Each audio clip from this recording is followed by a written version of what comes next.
Hi, welcome back to ಕಾವ್ಯಕ್ಷತೆ YouTube channel. So ನಾನಿವತ್ತು random vlog ಮಾಡೋಣ ಅಂದ್ಕೊಂಡೆ. ಹಾಗೆ ನಾವು ಕೂಡ ಚಿಕ್ಕಬಳ್ಳಾಪುರಕ್ಕೆ ಹೊರಟಿದ್ವಿ. ಸೊ ನಮ್ಮ ಮನೆ ದೇವರಿಗೆ ನನ್ನ ತಮ್ಮನ ಮುಡಿ ಕೊಡಬೇಕಾಗಿತ್ತು, ಹರಕೆ ಇತ್ತು, ಹಾಗಾಗಿ ಹೊರಟಿದ್ವಿ. ಸೊ ಅಲ್ಲಿಂದ ನಂದಿ ಬೆಟ್ಟ ಮತ್ತು ಈಶಾ ಫೌಂಡೇಶನ್ಗೆ ಹೋಗೋ ಪ್ಲ್ಯಾನ್ ಇದೆ. ಸೊ ಹಾಗೆ ಒಂದು ವಿಡಿಯೋ ಮಾಡ್ಕೊಳ್ಳೋಣ ಅಂತ ಮಾಡ್ತಾಯಿದ್ದೀನಿ.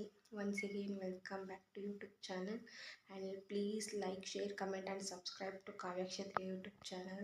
ಸೊ ಬನ್ನಿ, ಈ ಡೇ ಹೇಗಿರುತ್ತೆ ಮತ್ತು ನಾವಲ್ಲೆಲ್ಲ ಹೋಗಿ ಏನು ಮಾಡ್ತೀವಿ ಅದನ್ನೆಲ್ಲ ತೋರಿಸ್ತೀನಿ. ಮತ್ತು ನನ್ನ ತಮ್ಮನ್ನ ಮತ್ತು ನನ್ನ ತಂಗಿ ಎಲ್ಲರೂ ಇದ್ದಾರೆ, ಎಲ್ಲರೂ ಬಂದಿದ್ದಾರೆ, ಫ್ಯಾಮಿಲಿ ಎಲ್ಲ ಹೋಗ್ತಾ ಇದ್ದೀವಿ. ಸೊ ಅವ್ರನ್ನೆಲ್ಲ ಪರಿಚಯ ಮಾಡಿಸ್ತೀನಿ, ಎಲ್ಲರನ್ನೂ ತೋರಿಸ್ತೀನಿ. ಮತ್ತು ಅಲ್ಲೆಲ್ಲ ಏನೇನು ಮಾಡ್ತೀವಿ, ಆಮೇಲೆ ಈಶಾ ಫೌಂಡೇಶನ್ಗೆ ನಾವು ಹೋಗೋ ಟೈಮಲ್ಲಿ ಏನೇನು ಇರುತ್ತೆ ಅದನ್ನೆಲ್ಲ ತೋರಿಸ್ತೀನಿ. So welcome. ಫೈನಲಿ ಟಿ ಗಾಡಿ ಬಂತು. ಟಿ ಬಂದಿತ್ತು ಬೇಗನೆ, ಬಟ್ ನಾವೆಲ್ಲ ಪ್ರಿಪ್ರೇಷನ್ ಮಾಡ್ಕೊಂಡು ಹೊರಡೋದು ಲೇಟ್ ಆಯಿತು. ಸೊ ಹೊರಟಿ ಗಾಡಿ ಕೂತ್ಕೊಂಡು ಸ್ವಲ್ಪ ದೂರ ಹೋಗ್ತಿದ್ದಂಗೆ ಮಕ್ಕಳೆಲ್ಲ ಡ್ಯಾನ್ಸ್ ಆಡೋದಕ್ಕೆ ಸ್ಟಾರ್ಟ್ ಮಾಡಿದ್ರು.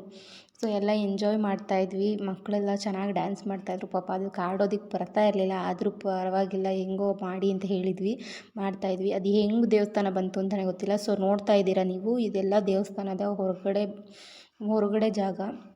ಹಳ್ಳಿ ಮರ ಮತ್ತು ಅದೆಲ್ಲ ಏನೇನೋ ಇತ್ತು ಮರಗಳು, ಮತ್ತು ನವಗ್ರಹ ಕಲ್ಲುಗಳು ಬೇರೆ ಇದ್ದು. ಅಲ್ಲಿಂದ ಅದೆಲ್ಲ ಆದಮೇಲೆ ಪಾಪನಿಗೆ ಮುಡಿ ಕೊಡೋದಕ್ಕೆ ಕರ್ಕೊಂಡೋದ್ವಿ. ಸೊ ಅಲ್ಲೆಲ್ಲ ಮುಡಿಯೆಲ್ಲ ಕೊಟ್ಟು ಬರೋ ಅಷ್ಟರೊಳಗೆ ಒಳಗಡೆ ದೇವಸ್ಥಾನ ಎಲ್ಲ ಪೂಜೆ ರೆಡಿ ಮಾಡ್ತೀವಿ ಅಂತ ಹೇಳಿದರು. ಸೊ ನಾವು ಮುಡಿ ಕೊಟ್ಟು ಬಂದ್ವಿ. ಅಷ್ಟರೊಳಗೆ ದೇವಸ್ಥಾನದೆಲ್ಲ ರೆಡಿ ಮಾಡಿದರು. ಇದು ಬಲಮುರಿ ಗಣಪತಿಯ ಅಂತ, ಇದು ಚೆನ್ನಾಗಿ ಅಲಂಕಾರ ಆಗಿತ್ತು. ಇದು ಕೂಡ ಶಿವ ಅಂತ ದೇವಸ್ಥಾನ. ಇದು ಯಾವುದೋ ಹೆಣ್ಣು ದೇವರಿತ್ತು, ಸೊ ಅದು ಗೊತ್ತಿಲ್ಲ. ಅಲ್ಲಿಂದ ಆದಮೇಲೆ ರಂಗಸ್ವಾಮಿ ಅನ್ನೋ ಒಂದು ದೇವಸ್ಥಾನ ಕೊಟ್ಟಿದ್ವಿ. ಇದು ಕೂಡ ಅದ್ಭುತವಾಗಿತ್ತು. ಎಷ್ಟು ಚೆನ್ನಾಗಿತ್ತು ಅಂತಂದರೆ, ನಿಜವಾಗ್ಲೂ ಚಿಕ್ಕಬಳ್ಳಾಪುರದಲ್ಲಿ ಈ ಥರ ಸ್ಟೇಜ್ ಅಂದರೆ ಒಂದು ದೇವಸ್ಥಾನ ಇದೆ ಅಂತಲೇ ಗೊತ್ತಿರಲಿಲ್ಲ. ಚೆನ್ನಾಗಿತ್ತು. ಆಗಿನ ಕಾಲದ ಶಿಲ್ಪಕಲೆಗಳು ಎಷ್ಟು ಒಂದು ಮಹತ್ವಪೂರ್ಣವಾಗಿತ್ತು ಅಂತ ಹೇಳಿದ್ರೆ, ಆ ಕಲ್ಲಿನ ಕೆತ್ತನೆಗಳು ಅಷ್ಟೇ ಚೆನ್ನಾಗಿತ್ತು. ಆ ಒಂದೊಂದು ಕಲ್ಲು ಕೂಡ ಹೇಗೆ ಅಂದರೆ ಬೀಳೋ ಥರ ಇತ್ತು. ಈಗ ಕಟ್ಟೋ ಕಲ್ಲು ಮತ್ತು ಅದೆಲ್ಲ ನೋಡಿಕೊಂಡ್ರೆ ಹಳೆ ಕಲ್ಲುಗಳು ನೀವು ನೋಡ್ತಾ ಇರಿ. ನೋಡಿ, ಮೇಲೆ ಒಂದು ಧ್ವಜ ಕಂಬದ ಮೇಲೆ ಅದು ಒಂದು ಕಲ್ಲು ಮಾತ್ರ ಸಪೋರ್ಟಿಂಗ್ ಇದೆ, ಬಟ್ ಆದರೂ ಅದು ಏನೂ ಆಗಿಲ್ಲ. ಅಷ್ಟು ಹಳೆ ಕಾಲದ ಕೆತ್ತನೆಗಳು ಸಖತ್ತಾಗಿತ್ತು ಮಾತ್ರ. ನೀವು ಒಂದ್ಸಲಿ ಹೋದರೆ ಚಿಕ್ಕಬಳ್ಳಾಪುರಕ್ಕೆ ವಿಸಿಟ್ ಮಾಡ್ಕೊಂಬನ್ನಿ. ಮತ್ತು ಈ ಕುದುರೆ ಕೂಡ ನಂಗೆ ತುಂಬ ಇಷ್ಟ ಆಯಿತು. ಎಷ್ಟು ಚೆನ್ನಾಗಿ ಮಾಡಿದ್ದಾರೆ ಅಂದರೆ, ಅಲ್ಲಿಂದ ಈಶಾ ಫೌಂಡೇಶನ್ಗೆ ಹೊರಟಿ ತುಂಬ ಅಂದರೆ ತುಂಬ ಮಳೆ, ನಿಜವಾಗ್ಲೂ ಬೇಜಾರಾಗೋಯಿತು. ಅಷ್ಟು ಮಳೆ ಬರ್ತಿತ್ತು, ನಿಂತ್ಕೊಳ್ಳೋದಕ್ಕೆ ಕೂಡ ಆಗಲಿಲ್ಲ.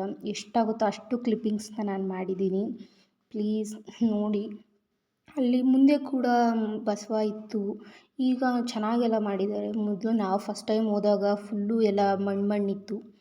ನೋಡಿ, ಇದು ಶಿವ ಆದಿಯೋಗಿ, ಸದ್ಗುರು ಆದಿಯೋಗಿ ಅಂತ ಚಿಕ್ಕಬಳ್ಳಾಪುರದಲ್ಲಿದೆ. ತುಂಬ ಅಂದರೆ ತುಂಬ ಮಳೆ. ಆ ಮಳೆಯಲ್ಲೂ ಕೂಡ ಜಾಸ್ತಿ ಜನ. ಅಲ್ಲಿಂದ ನಾವು ಹೊರಟಿದ್ದೆ ನಂದಿ ಬೆಟ್ಟ, ನಂದಿ ಹೀಲ್ಸ್ ಅಂತ. ಸಿಕ್ಕಾಪಟ್ಟೆ ಮಂಜಿತ್ತು, ಜಾಸ್ತಿ ವೀಡಿಯೋ ಮಾಡೋದಕ್ಕಾಗಲಿಲ್ಲ, please I am sorry. But full ಏನು ಕಾಣಿಸ್ತಾನೆ ಇರಲಿಲ್ಲ, ಅಷ್ಟು ಮಂಜಿತ್ತು. ನೋಡಿ, ನೀವು ನೋಡ್ತಾ ಇರ್ಬೋದು, ಇದು ಫುಲ್ಲು ನಾವು ಎಂಟ್ರಿ ಆಗಿದ್ದು ನಂದಿ ಹಿಲ್ಸಲ್ಲಿ. ನೋಡಿ, ಏನೂ ಕಾಣ್ತಾ ಇರಲಿಲ್ಲ, ಮುಂದೆ ಹೋದರೂ ಏನೂ ಕಾಣ್ತಾ ಇರಲಿಲ್ಲ. ಹಾಗಾಗಿ ಜಾಸ್ತಿ ವೀಡಿಯೋ ಮಾಡ್ಕೊಳಕ್ಕಾಗಲಿಲ್ಲ. ಏನು ಅಂದರೆ ಏನು ಕಾಣ್ತಾ ಇರಲಿಲ್ಲ ನೋಡಿ. ಸೊ ಫೈನಲಿ ಬಂದ್ವಿ. ನೋಡಿದ್ರಲ್ಲ ವಿಡಿಯೋ ಹೇಗಿತ್ತು ಅಂತ, ಇಷ್ಟ ಆಯಿತು ಅನ್ಕೋತೀನಿ. ಫೈನಲಿ ಮನೆಗೆ ಬಂದು ರೀಚ್ ಆದ್ವಿ. ಸೊ ಟೈಮ್ ಬಂದು 5:30. ಸೊ ಏನಕ್ಕೆ ಇಷ್ಟು ಬೇಗ ಬಂದ್ವಿ ಅಂದರೆ, ಸಿಕ್ಕಾಪಟ್ಟೆ ಮಳೆ, ಎಲ್ಲೂ ನಿಂತ್ಕೊಳ್ಳೋಕ್ಕಾಗ್ತಿಲ್ಲ, ಅಷ್ಟು ಮಳೆ. ಮತ್ತು ಫಾಗ್ ಬೇರೆ ತುಂಬ ಬೀಳ್ತಾಯಿತ್ತು. ನಾವೇನು ನೋಡ್ತಿದ್ದೀವಿ ಅಂತ ಏನೂ ಕಾಣಿಸ್ತಾ ಇರಲಿಲ್ಲ. ಸೊ ನೀವು ವೀಡಿಯೋದಲ್ಲಿ ನೋಡ್ಕೊಂಡು ಬನ್ನಿ, ಅದರಲ್ಲಿ ಏನೂ ಕಾಣಿಸ್ತಾ ಇಲ್ಲ. ನಂದಿ ಹಿಲ್ಸಲ್ಲಂತೂ ಫುಲ್ಲು ಹೋಗೋದಕ್ಕೆ ಆಗ್ತಾ ಇರಲಿಲ್ಲ, ಅಷ್ಟು ಮಂಜು ಬೀಳ್ತಾಯಿತ್ತು. ಆ್ಯಂಡ್ ಮಕ್ಕಳು ಬೇರೆ ತುಂಬ ಇದ್ದರು. ಸೊ ಕೋಲ್ಡ್ ಆಗುತ್ತೆ ಅಂತ ಹೇಳ್ಬಿಟ್ಟು ಎಷ್ಟಾಗುತ್ತೋ ಅಷ್ಟನ್ನು ಕವರ್ ಮಾಡಿಕೊಂಡು ಬೇಗ ಬಂದ್ವಿ. ಮತ್ತು ಬರ್ತಾ ಮಳೆ ಸಿಕ್ಕಾಪಟ್ಟೆ ಜಾಸ್ತಿ ಆಗೋಯಿತು. ಹಾಗಾಗಿ ಇನ್ನೂ 2 ಪ್ಲೇಸ್ ನೋಡೋದಕ್ಕಾಗಲಿಲ್ಲ. ಹೋಗಿದ್ದ ಪ್ಲೇಸು ತುಂಬ ಸಕ್ಕತ್ತಾಗಿತ್ತು. ಬಟ್ ಮಳೆ ಇರಲಿಲ್ಲ ಅಂದರೆ ಇನ್ನೂ ಚೆನ್ನಾಗಿ ನೋಡ್ಬೋದಿತ್ತು ಮತ್ತು ಇನ್ನೂ ಟೈಮ್ ಸ್ಪೆಂಡ್ ಮಾಡ್ಬೋದಿತ್ತು. ಬಟ್ ಆಗಲಿಲ್ಲ, ಏನು ಮಾಡೋಕ್ಕಾಗಲ್ಲ.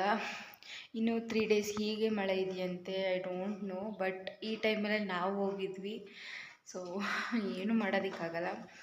ಆಗೋ ಅಷ್ಟನ್ನು ನೋಡ್ಕೊಂಡು ಬಂದಿದ್ದೀವಿ. ನಾವು ದೇವಸ್ಥಾನದ ಹರಕೆ ತೀರಿಸ್ಬೇಕಿತ್ತು, ಹಾಗಾಗಿ ಹೋಗಿದ್ವಿ. ಹರಕೆನೂ ತೀರಿಸಾಗಿತ್ತು. ಹರಕೆ ತೀರಿಸೋವರೆಗೂ ಮಾತ್ರ ಯಾವುದೇ ಮಳೆ ಇರಲಿಲ್ಲ. ಸೊ ತೀರಿಸಿ ಎಲ್ಲ ಬಂದಿದ್ದೀವಿ. ಆದರೆ ಒಂದು ಬೇಜಾರೇನು ಅಂತಂದರೆ ಹೋಗಿದ್ದ ಪ್ಲೇಸ್ಗಳನ್ನ ಕವರ್ ಮಾಡಲಿಕ್ಕೆ ಆಗಲಿಲ್ಲ, ಅದೊಂದು ಬೇಜಾರಿದೆ. ಇಟ್ಸ್ ಓಕೆ, ತುಮಕೂರಲ್ಲೇ ಇರ್ತೀವಲ್ಲ ಅಲ್ವಾ, ಯಾವಾಗ ಬೇಕಾದರೂ ಹೋಗಿ ನೋಡ್ಕೊಬರ್ಬೋದು. ಓಕೆ, ಈ ವಿಡಿಯೋ ನಿಮ್ಗೆ ಇಷ್ಟ ಆಗಿದೆ ಅನ್ಕೋತೀನಿ. ಇಷ್ಟ ಆಗಿದ್ರೆ please like, share, comment and subscribe to Kavya Nakshatra YouTube channel. ಇದೇ ಥರ ನೆಕ್ಸ್ಟ್ ವಿಡಿಯೋನು ಯಾವುದಾದ್ರೂ ನಾನೇ ಮಾಡ್ತೀನಿ. ಸೊ ಅಲ್ಲಿವರೆಗೂ please take care. See you, bye bye.